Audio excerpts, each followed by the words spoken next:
every little piece of that thing worked out. He knows what the ultimate thing is going to look like, but on the backside, see, what we see is this mess. We don't have the whole picture yet.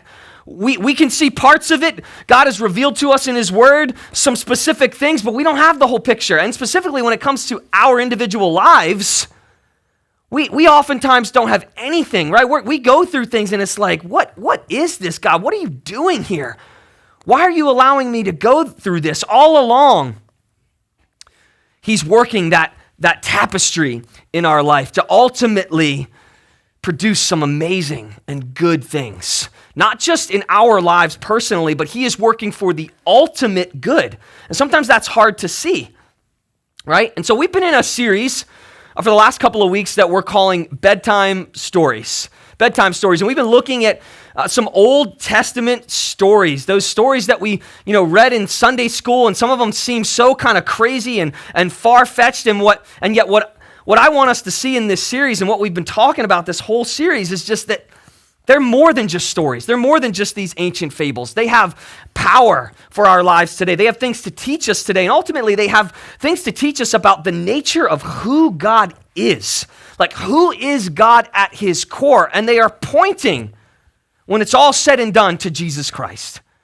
They're pointing to the redemption of humanity. And without those Old Testament stories, we don't understand. We will never fully understand what God is doing here and now. And so we began by looking at a guy by the name of Noah a few weeks ago. Last week, we looked at a man by the name of Abraham. And this week, we're going to look at a guy by the name of Joseph. And Joseph's story, if I'm being totally honest with you, it's probably my favorite of all of the Old Testament stories. It's just incredible. You could not write a Hollywood script that would be more powerful with more twists and turns than the story of Joseph. Just absolutely incredible. And so we're going to look at that today. And we're going to look really, truly, ultimately at how God is weaving this tapestry of all of the bad things that we see in our world, things that we see in our life personally. He is using every bad thing for our ultimate good and His glory. That's the message today. God is using everything bad, all of it, every part of it, for our ultimate good and for His glory. So we're going to be starting today in Genesis chapter 37. Encourage you, if you have a Bible today, to turn there with us. Encourage you to be looking up on the screens if you don't. But before we dive into the story of Joseph, I do want to give just a real quick rundown and background, if you will, of how we got to the story of Joseph, right? And so we know that God created the world. He created Adam and Eve. Everything was good, right? We know that there was this fall, that sin entered into the world. And from that point, there was just this downward spiral, right? We talked about how Noah comes along, this righteous man, right? God decides, I'm going to destroy the entire earth, but I'm going to save humanity through this one family, through this one man, really, by the name of Noah. And so He sends this flood, right? Humanity kind of resets. God kind of resets the clock almost, if you will. And that family, then Noah's family, begins to repopulate the earth. Several hundred years later, this guy by the name of Abraham comes along. God makes another covenant with him. He says, your descendants are going to number the stars in the heaven. I'm going to make a great nation out of you, Abraham. Right, and so Abraham, he has his firstborn child, Isaac, right, to Sarah. And then Isaac has another son, right? Israel ultimately would be his name, right? Jacob and Esau, he has these two children, right? Twins, and there's this conflict between the two of them. And Jacob ultimately has 12 sons, right? So we're tracking the lineage here of what God is doing. He has 12 sons. His last two sons, the 11th and 12th, are two sons by the name of Joseph and Benjamin. These two sons were born to Jacob, or Israel's favorite wife, Rachel. And so they are his two favorite sons. And this is really important as we head into this story, because we need to understand kind of where we're starting here. What kind of starts this tragic run of issues and problems in Joseph's life? It all starts because he is the favorite son of his 12 sons. He is the firstborn to his favorite wife, Rachel. And so we're going to pick up this story, and we're going to get a picture. We're going to get a glimpse here of why he has so many issues for the next few years of his life. This is how it begins. This is the beginning of Joseph's problems. It says, Joseph, a young man of 17, just a teenager, was tending the flocks with his brothers, the sons of Bilhah and the sons of Zilpah, his father's wives, and he brought their father a bad report about them. Now Israel loved Joseph more than any of his other sons. There it is. Because he had been born to him in his old age. Remember, to his favorite wife, Rachel. And he made an ornate robe for him. When his brothers saw that their father loved him more than any of them, they hated him, and they could not speak a kind word to him. Let's stop there for a second. So first of all, right, Joseph, I want to make this clear as we go through this story.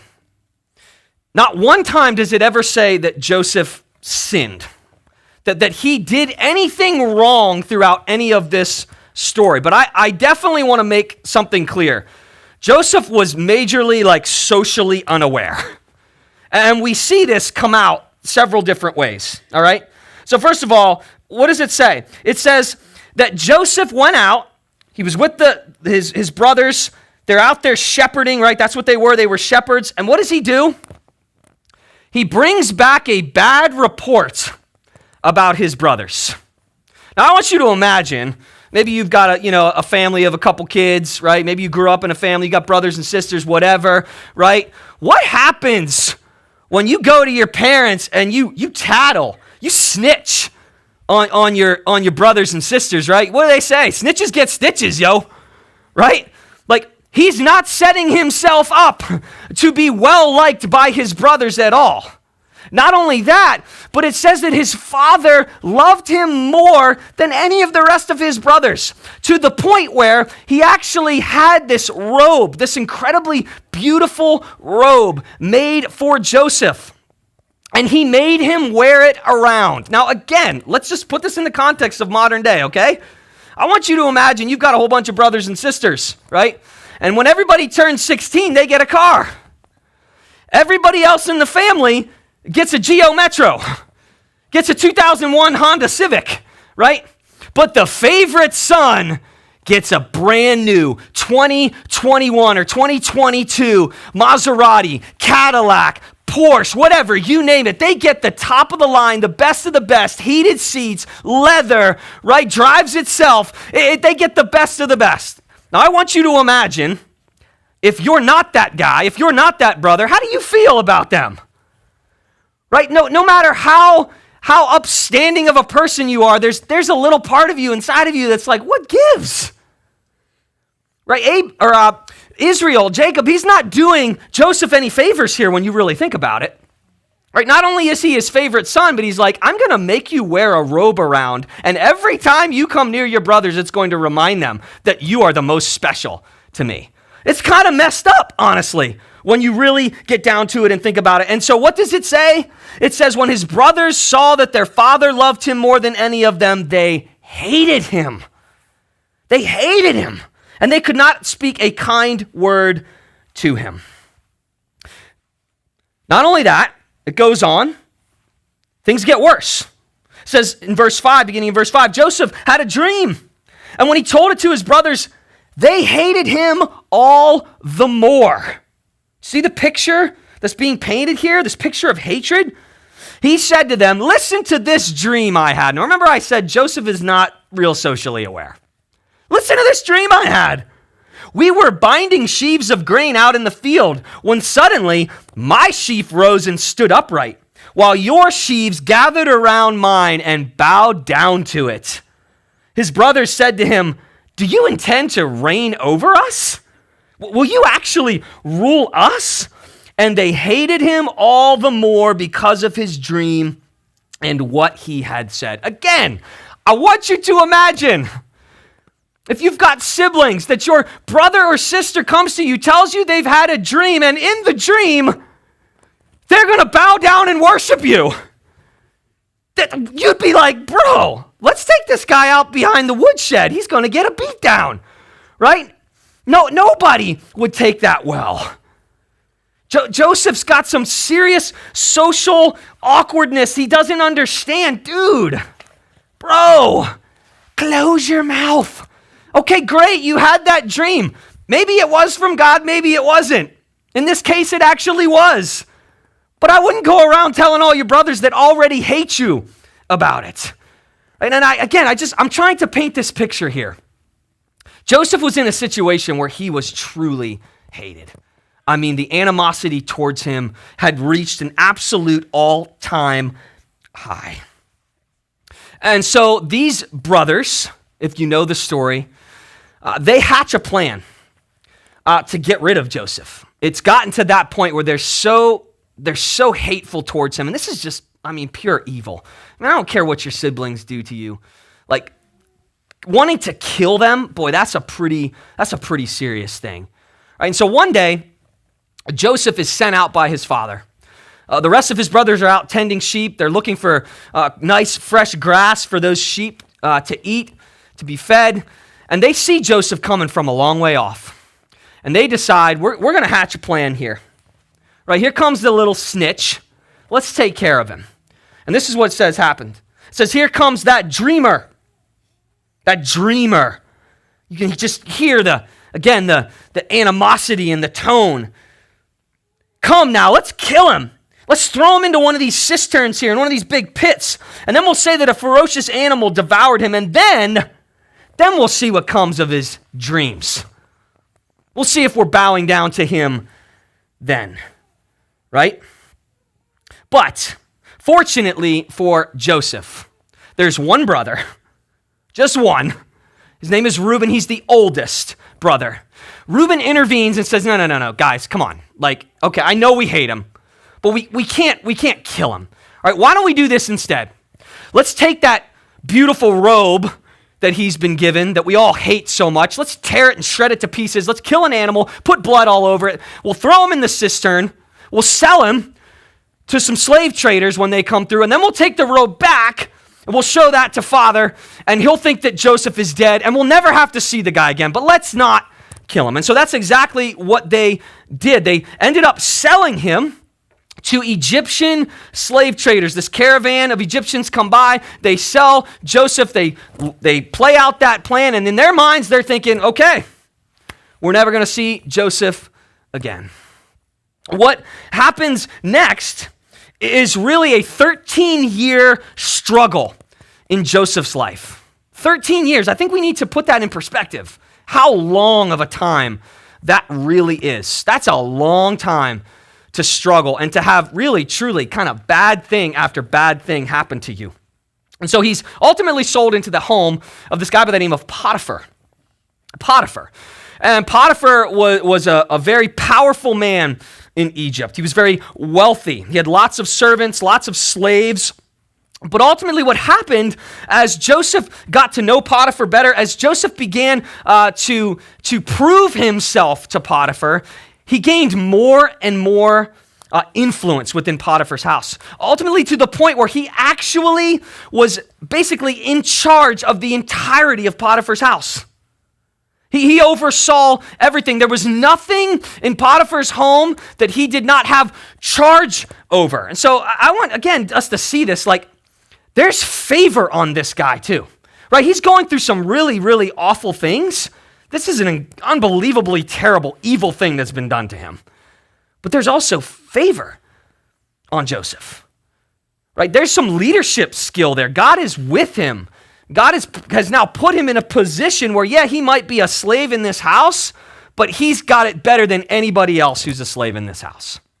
And so Joseph probably, if it's me, I'm like, all right, you know what? This was a horrible situation, but it's not too bad. It could be worse. Well, Joseph, it's about to get worse. It's about to get a lot worse. See, Joseph was kind of like the pool boy in Potiphar's house, right? And Potiphar's wife one day sees the pool boy, and she likes what she sees. He's handsome. He's got a strong body. He's got all these leadership skills. Her husband has put him in power, right? And so she decides she's going to come on to Joseph. And she comes on to him and comes on to him and comes on to him. And Joseph continues to just say, no, I can't do that. No, no, no, you are my master's wife. I will not do that, until the point where she gets so angry. She gets so frustrated and angry with him that she makes up a story saying that he came on to her. And if you're Potiphar, I mean, what do you do in that situation, right? I mean, who are you going to believe, the slave boy or your wife? And so ultimately what happens is that Joseph ends up getting thrown in prison. Thrown into a jail cell. So now he's gone from slave, overseeing this entire house, to now he's in chains. He's gone from a not great situation to a much, much worse situation. But I love this. Check this out in Genesis 39, 20 and 21. It says, but while Joseph was there in the prison, we don't know how long exactly he was in there before this happened, but while he's in the prison, it says the Lord was with him. The Lord was with him. He showed him kindness and granted him favor in the eyes of the prison warden. And so once again, Joseph is thrust into this awful situation, but there's some favor that's being shown to him.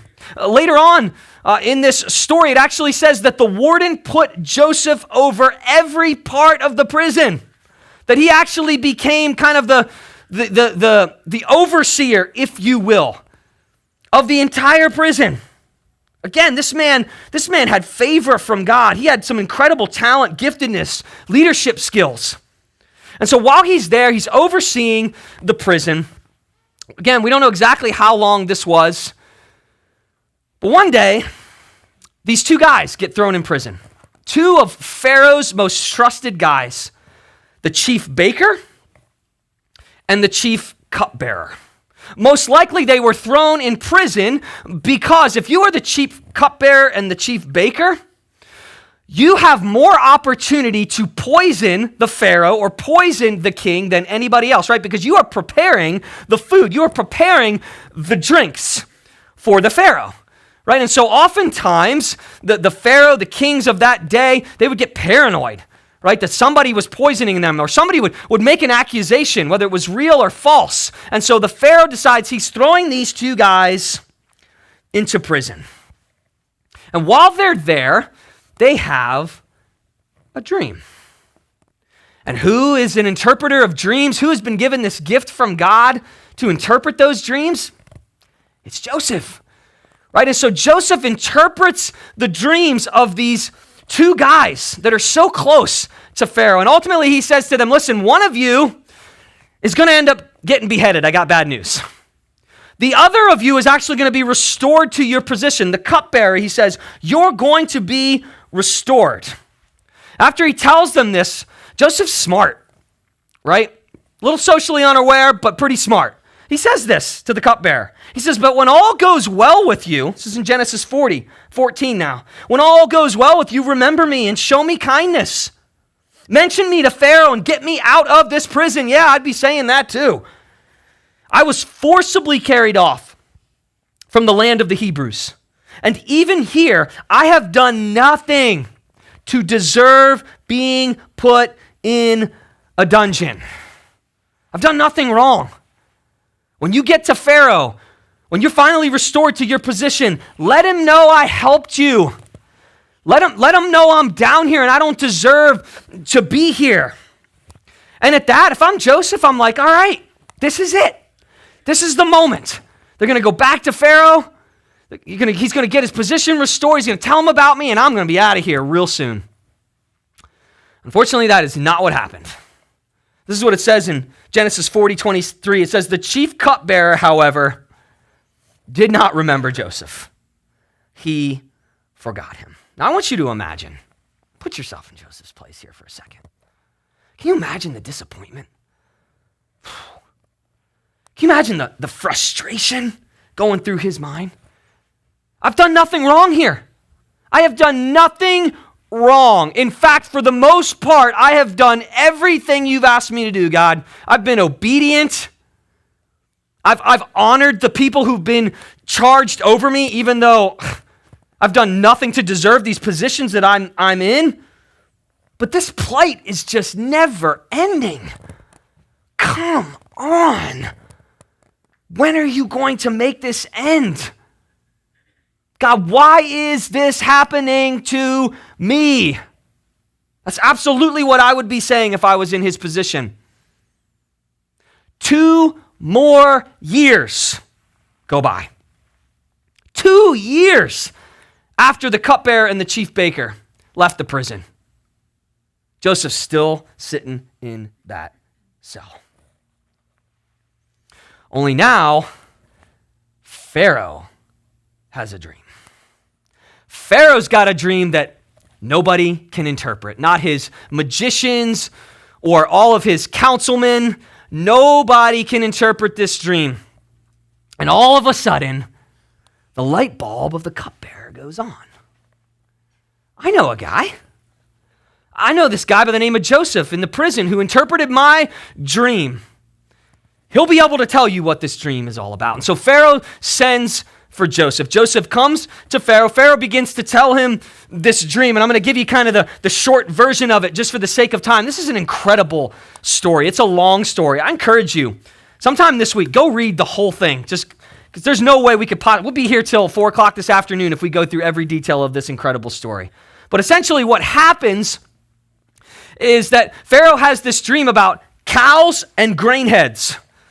There's these fattened, beautiful, amazing, healthy cows, and then there's these sickly, destitute-looking, ugly ones. There's these incredible grain heads, healthy, full, vibrant, and then there's these dead stalks. And in the dream, what happens is the sickly cows, they eat the healthy ones. And these sickly grain heads, they eat the healthy ones. And what Joseph explains to him is that in this dream, what God is telling you is that there's going to be 7 years of incredible prosperity in Egypt. I mean, you're going to have so much grain, you're going to have so much food, you're not going to know what to do with it all. But immediately following that, there's going to be 7 years of famine. And in those years, you're not going to grow anything. Nothing is going to grow.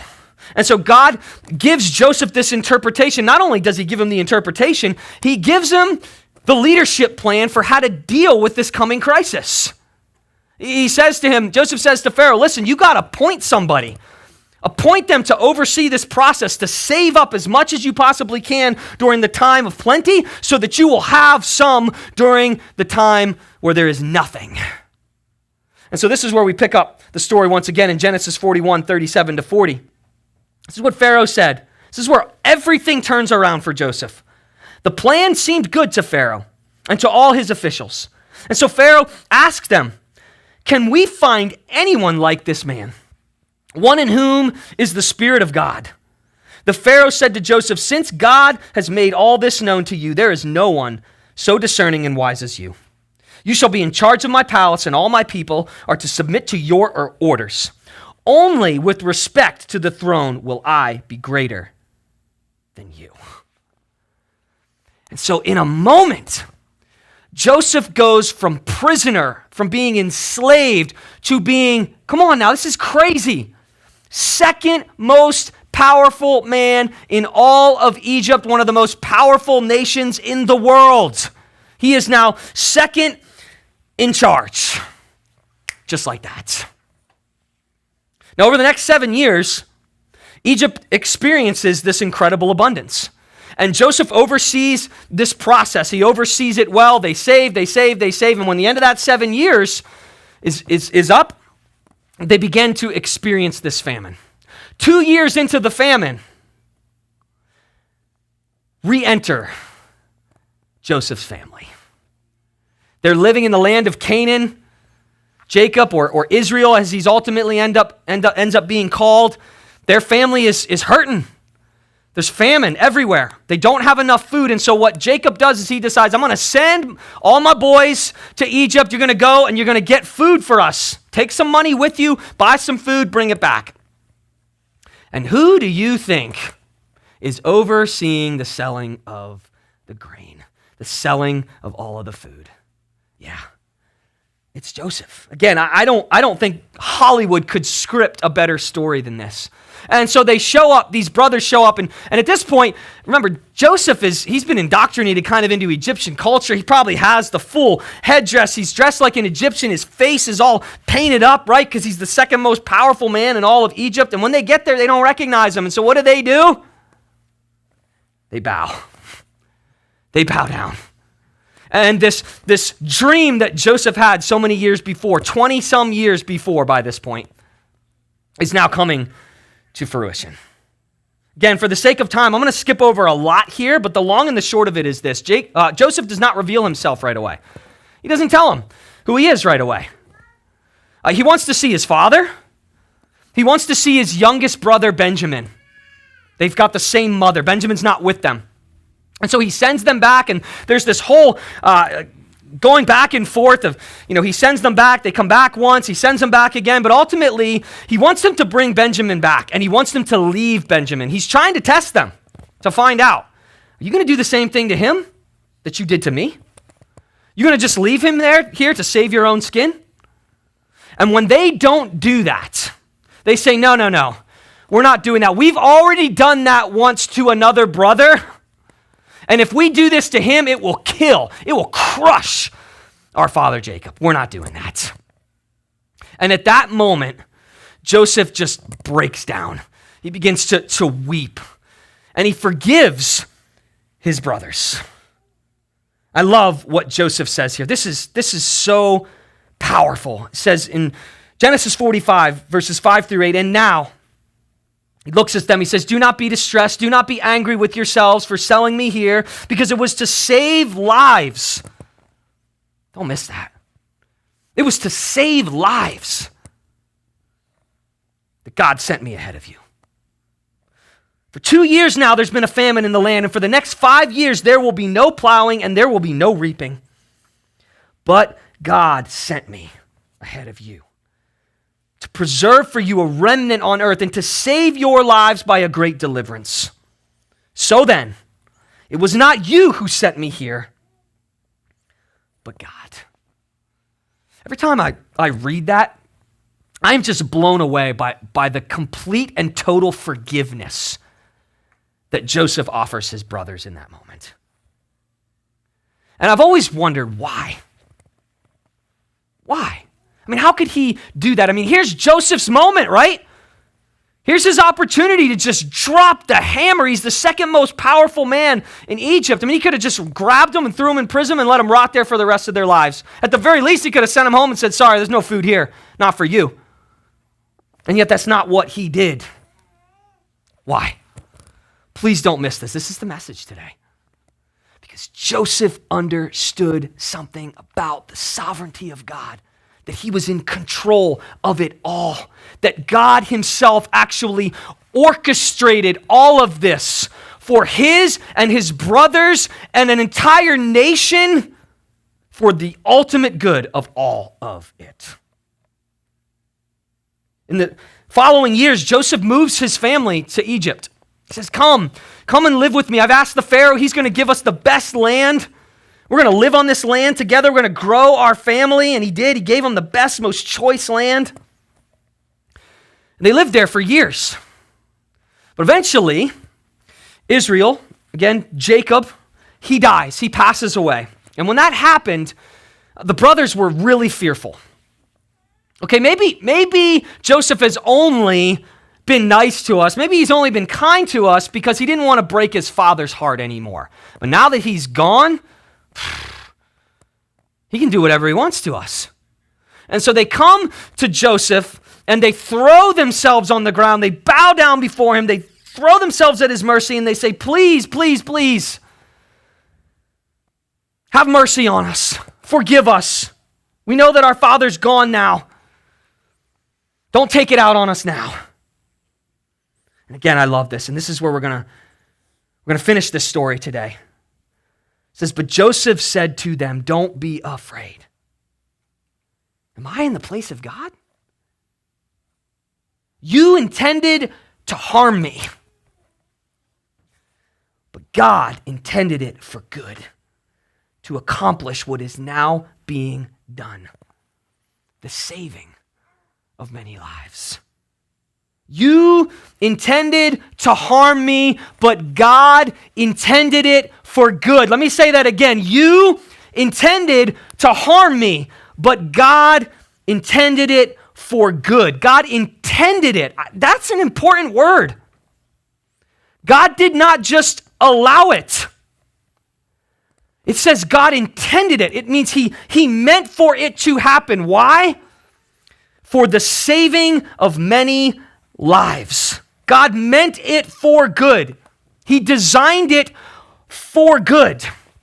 And again, this is the message today. Unless we see this, unless we see the big picture of what God is doing through all of the difficulties that we go through in this life, we will miss the profound foundational truth about who God is and how he operates. How did we begin today? What was the message? It is God is using everything bad for our ultimate good and his glory. Joseph understood that. Did that make it easy as he was going through those 13 years of pretty much hell on earth? No, it didn't make it easy, but it gave him hope. It helped him to persevere. It helped him to continue to be obedient, right? It changed his whole perspective on life. And that's what I want us to hear today. This is a deeply, deeply theological thing that as his followers we have to understand. That God is ultimately using everything bad that is going on in this world, everything bad that's going on in our life, he is using it for our good and for his glory. I mean, Joseph had to be thinking, come on, God, why? Why are you doing this to me? Why are you punishing me? I didn't sin. I didn't do anything wrong here. Or he had to be confused. I would be. I think most of us would be. And so I want us to see a couple things today as we kind of get ready to wrap this up. And number one is that Joseph, he experienced tremendous struggle, didn't he? There's no denying that. He did. But I want us to see that the Lord was always with him, and the Lord was always blessing him. Think about his life. Yeah, some really, really difficult, tough things were happening to him, right? But there was blessing every single step of the way. God was with him, right? When his brothers wanted to throw him in a cistern and kill him, Reuben stepped up and said, no, we're not going to do that. That's God's favor right there. When he went into the house of Potiphar to be a slave, right? What happened? He didn't just stay at the bottom of the totem pole. God showed his favor on him. He was with him. He allowed him to become the most powerful man in that house other than Potiphar.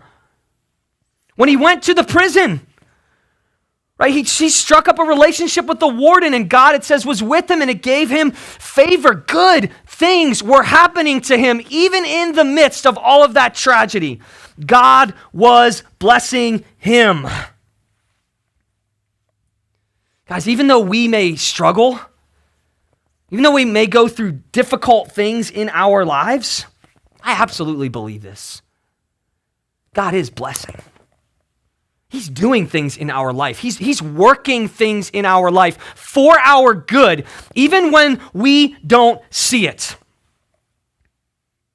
But the truth is, for me, oftentimes, I'm just not looking. It's really easy to get focused on all the negative things, all the things that aren't going well. God, why aren't you helping me out here? Why are you allowing me to continue to go through this?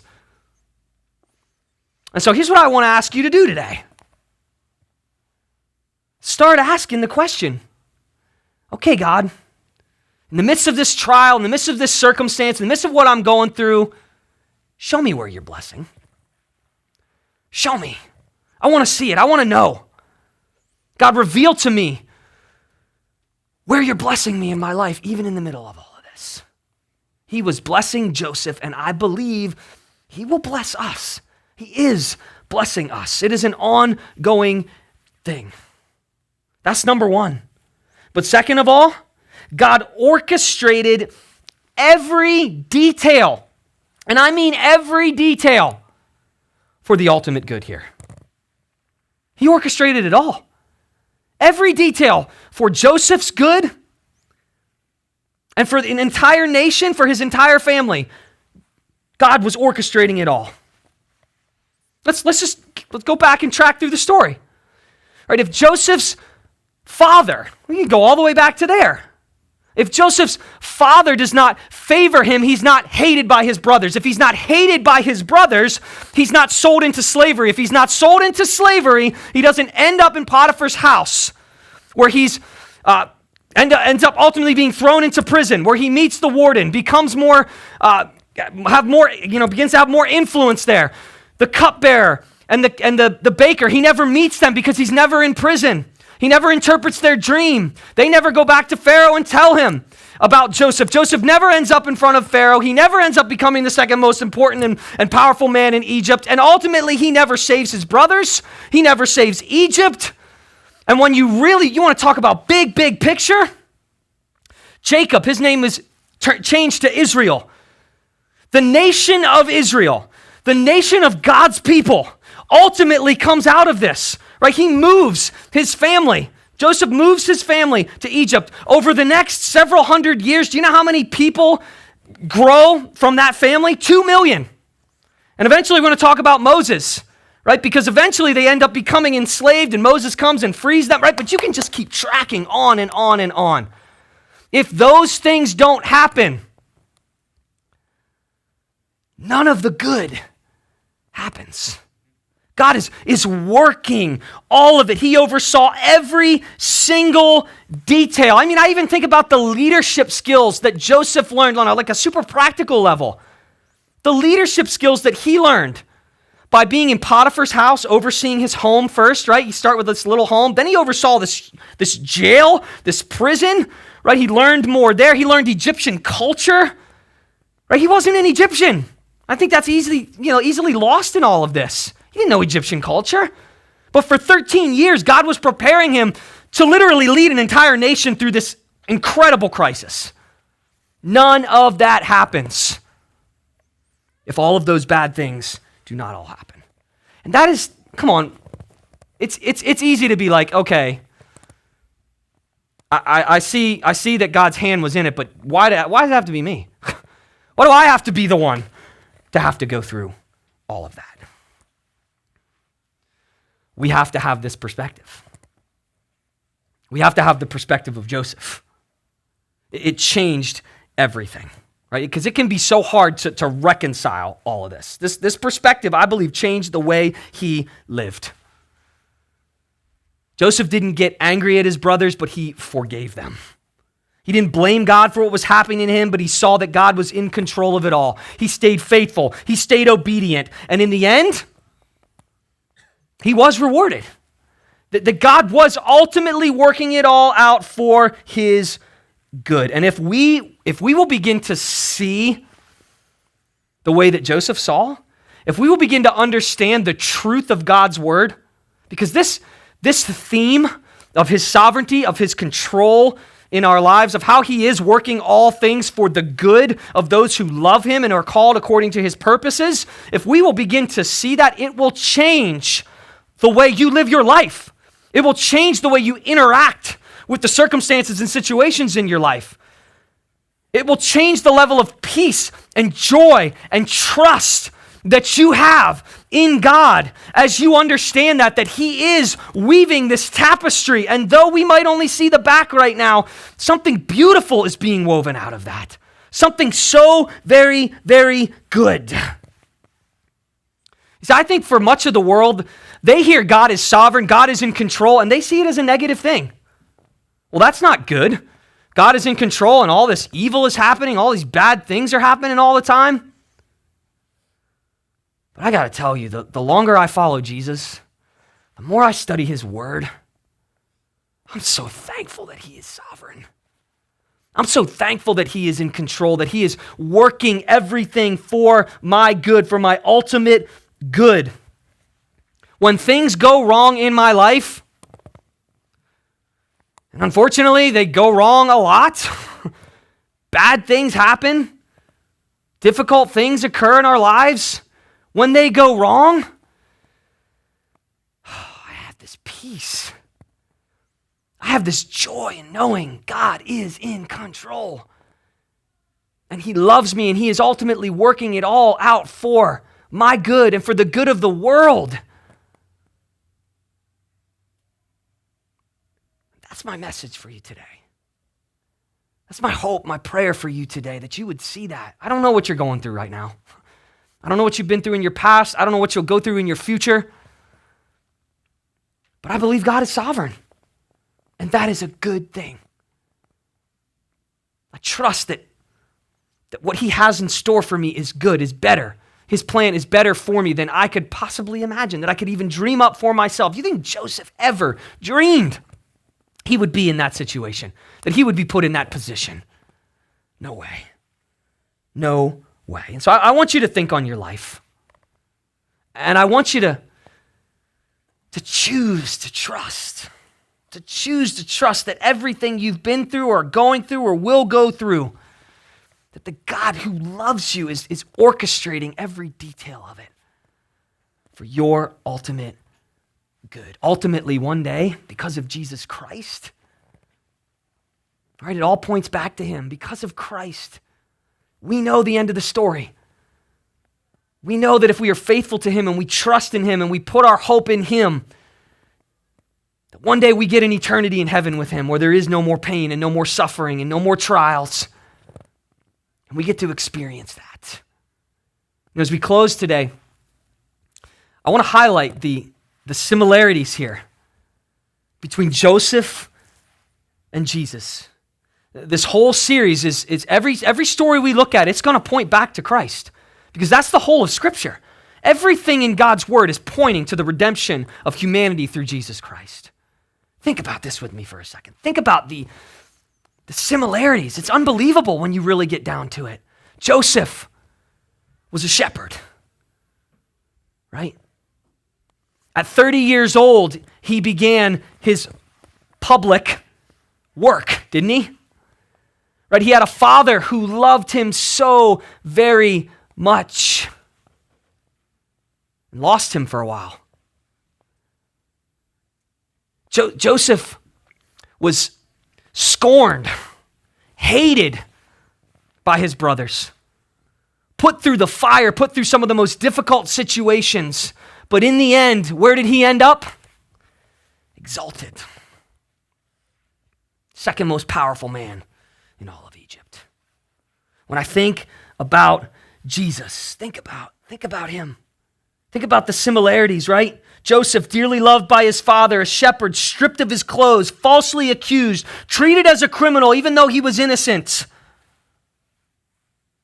Yet he forgave those who wronged him. In the end, didn't he? He saved them. He saved his family and an entire nation from death because he interpreted that dream. Because God gave him the leadership skills to be able to lead through that crisis. God used the evil men in his life to save those very men. Think about that. He used the evil that was in those brothers' hearts to ultimately save him, his family, and an entire nation. And in the same way, think about the Pharisees. Think about the people, the crowds who cried out and jeered at Jesus Christ. The evil that was in their hearts yelling, "Crucify him." If Jesus doesn't go to the cross, if they don't do that, we're not here. And I know it's like it hurts my mind sometimes to think about it, to wrap my head around how that God worked all of that. But in the end, God used all of that evil that was put on Jesus Christ, put him on the cross, and because of that, we have salvation. That is an amazing and glorious truth today. And so I leave you with this. Remember this. God is using everything bad for our ultimate good and for his glory. If you can walk away today with that perspective, it'll change everything. It will.